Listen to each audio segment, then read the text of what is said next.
your baby's eating salads. Yay, it's super exciting. And together with that, you're not sure. Is it enough? Is what you're making varied enough? Is your child ingesting enough? How can you go about making sure that your child is getting full meals without standing in the kitchen all day long and then ending up throwing away so much food because your baby's barely eating any of it? My name is Nutritious, and I'm a certified pediatric sleep consultant who facilitates quiet nights and calm days for families all over the world. And in this video, we're going to talk about how we can best support our child's immune system while making nutritious and simple meals so that we don't spend all of our day in the kitchen.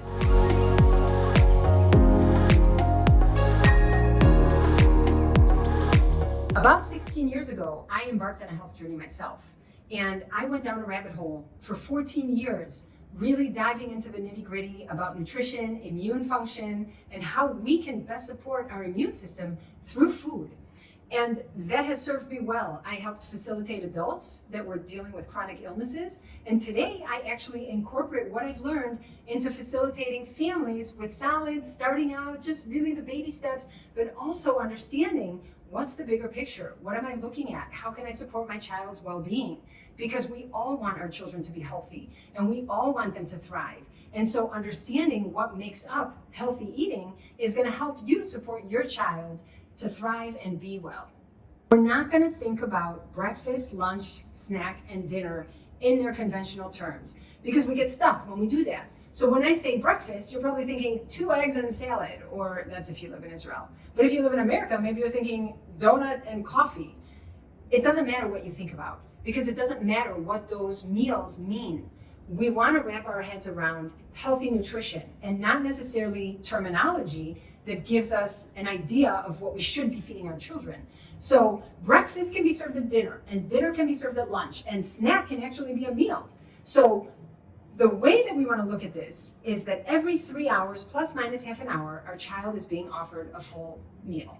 And that just means a full meal. So you might offer oatmeal for dinner, you may offer eggs for breakfast, you can do it however you want. It's not about what comes when. It's more about how you set up those meals to support the best immune function.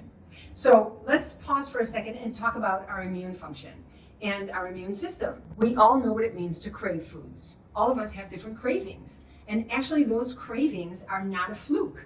They are created by our gut microbiome.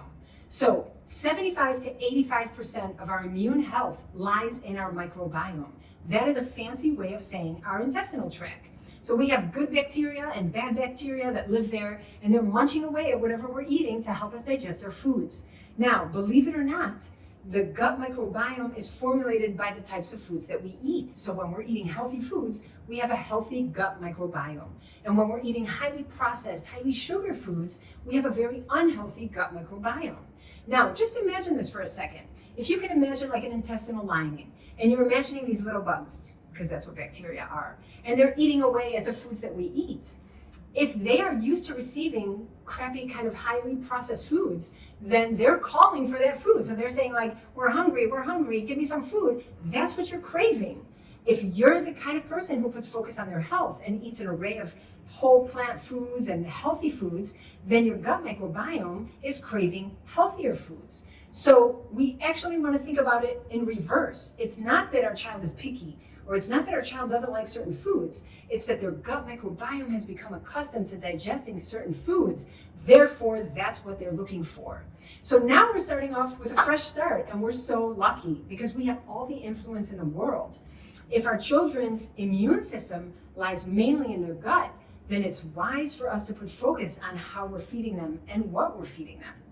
I like to think of Michael Pollan. He is the first author that I read when I went on my adventure around learning nutrition. And he has a simple phrase. He says, eat food, mostly plants, not too much. That's it. So simple. We want to eat food. Now that might sound funny. Well, what else would we eat? But believe it or not, most of us are eating foods that are not food. Food is food that comes from the earth. But all the stuff we get in the supermarket that comes in a bag or in a box does not come from the earth. It actually comes from a factory. And so when we say eat food, we're talking about wholesome foods, wholesome, nutritious foods. So think about that when you're offering your children meals. Are you taking something out of a box? Or are you actually using whole foods? That will make all the difference. The next point he says is mostly plants. So we want to eat mostly plants. That's going to encourage the healthiest gut microbiome. So plants are fruits and vegetables, beans and legumes. Legumes is just a fancy word for beans and lentils and quinoa. And whole foods, nuts and seeds or nut butters. Those are foods that are going to encourage a healthy gut microbiome. Processed foods will encourage an unhealthy gut microbiome. So you see where I'm going with this? We want food, we want mostly plants, which is amazing, and then we want not too much. So here this comes counterintuitive to parenting because we're always worried that our kids are hungry and it's like, wait, he didn't eat enough, but he probably ate enough. So remember, this fist is about, well, your child's fist, I should say, is about the size of their stomach. So they don't need so much food. They just need it to be wholesome food. And then not too much is okay because they will stop when they're full or when they're not hungry anymore. I embarked on this health journey. It was important for me to be able to relay this to my family without sounding like a policeman because all of a sudden mom turned super healthy. So now what does that mean for us at home? If I wanted to encourage healthy eating, I was not going to be able to be the food police. And so I put my focus on colors. And I taught my children to look for colors. And even today, when my kids are much older, we look at the table and we're like, wow, it's so colorful. Because that means that what you're offering is healthy. So the rule of thumb in my home is 3 colors on the plate, at least. And when you serve your child a meal, you want to think about what colors are in their plate. And by the way, white does not count. White is the big no-no. And we say the whiter the bread, the sooner you're dead. So no white foods. Because white and brown is generally not gonna encourage a healthy gut microbiome. So we want colors. So we can use greens and we can use reds like tomatoes and peppers, and we can use purple like blueberries. And there's an array of colors that we want to put our focus on. And if you see that it's colorful, that's all you need. You don't need to go down the rabbit hole I went on. You don't need to learn so much about nutrition. You just need to keep it simple. The 2 things you want to focus on are colors. So we said 3 colors on the plate at least. And the second thing we want to put our focus on is where does the food come from? So I remember my kids would come up to me and be like, Mommy, is this healthy? How about this? Is this healthy? And I would look at them and say, where does it come from? Does it come from the earth?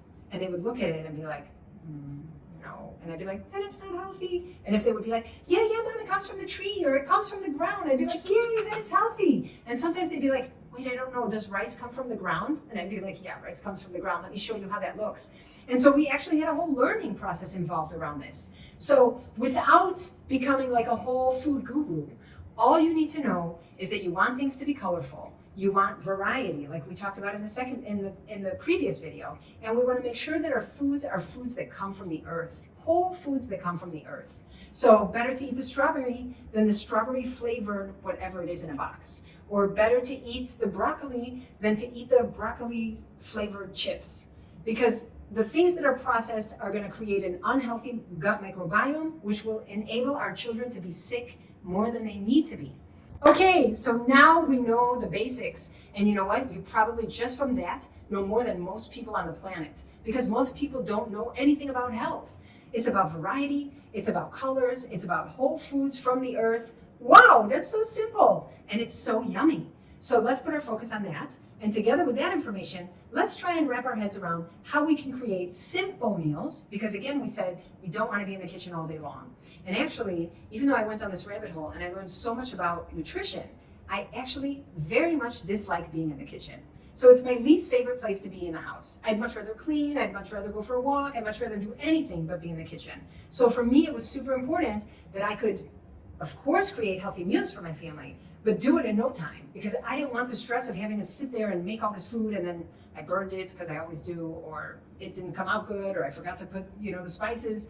Let's keep it simple so that you can do the same for your baby.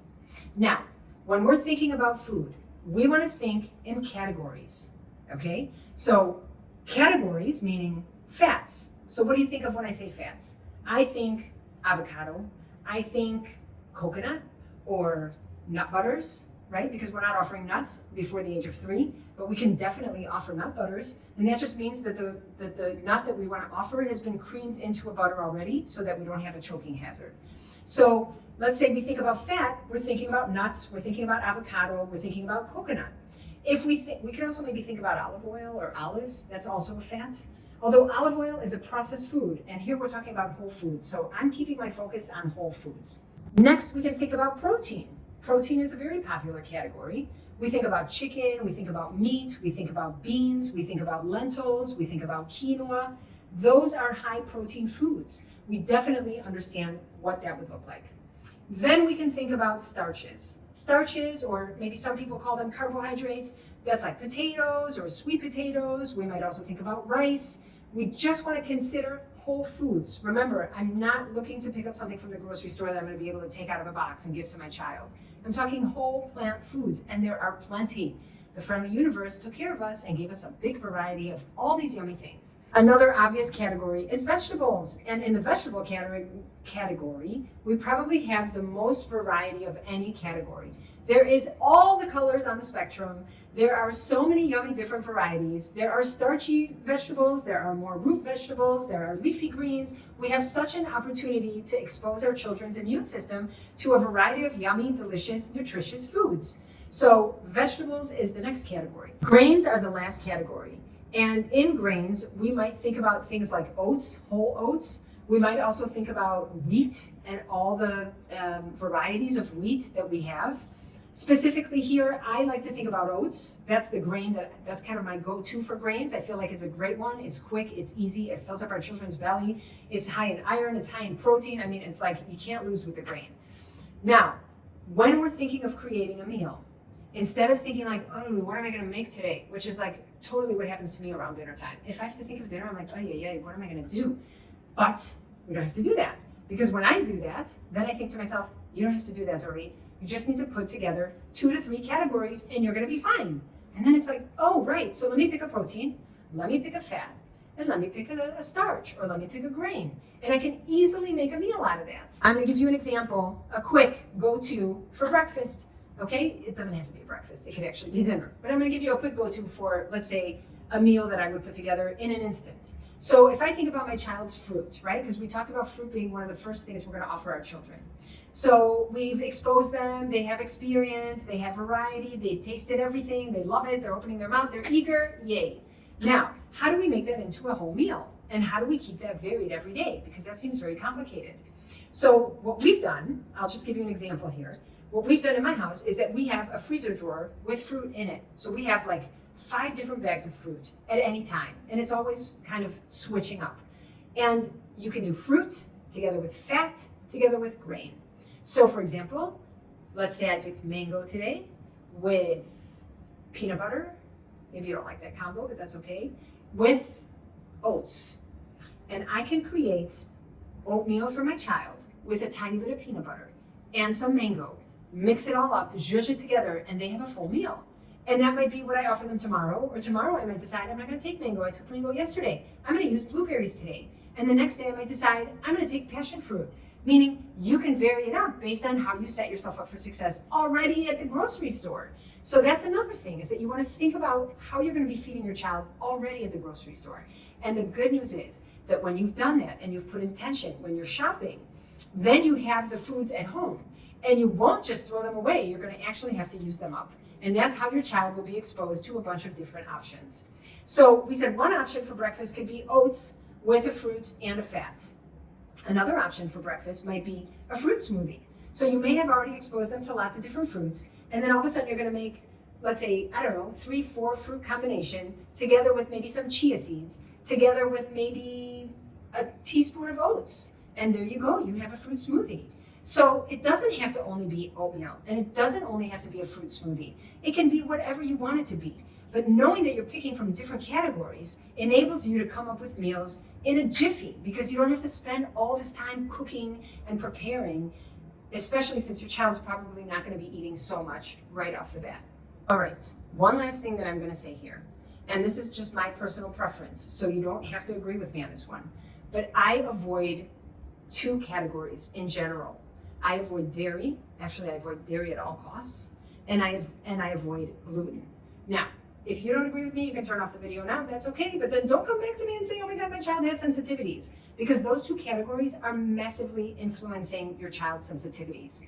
So you may not notice it because it's not a full-blown allergy, but dairy creates a lot of phlegm and a lot of mucus and a lot of snot. So if your child's one of those kids who's always got a tissue, in Hebrew, my daughter used to say, tissue me mishu, which means I need a tissue from someone. Like, she had a massive sensitivity to dairy without being allergic to dairy. She was always with a box of tissue, and we never understood this until we figured out that dairy was the culprit for that sensitivity. So pay attention to your baby or your child's bodily reactions. If they have diarrhea, if they have an upset stomach, if they're constipated, or if they're full of phlegm, that definitely means something's irritating them. Generally, you can look first at dairy, and then from there, you can look at gluten. Those are two big culprits for sensitivities. So I'm not telling you not to feed your children these foods. I'm just saying they are more problematic foods. And you just want to be aware that you can connect the dots when your child is showing up with a symptom. You understand already what caused that sensitivity. I can talk about food, nutrition, and your child and their meals forever. It's a big passion of mine, but I'm going to cut it here. I think this is enough information for today. I hope that this was insightful for you. If you feel you want more, feel free to reach out. I'm here, I'm available, I'm eager, as you can see, and I will see you in the next video.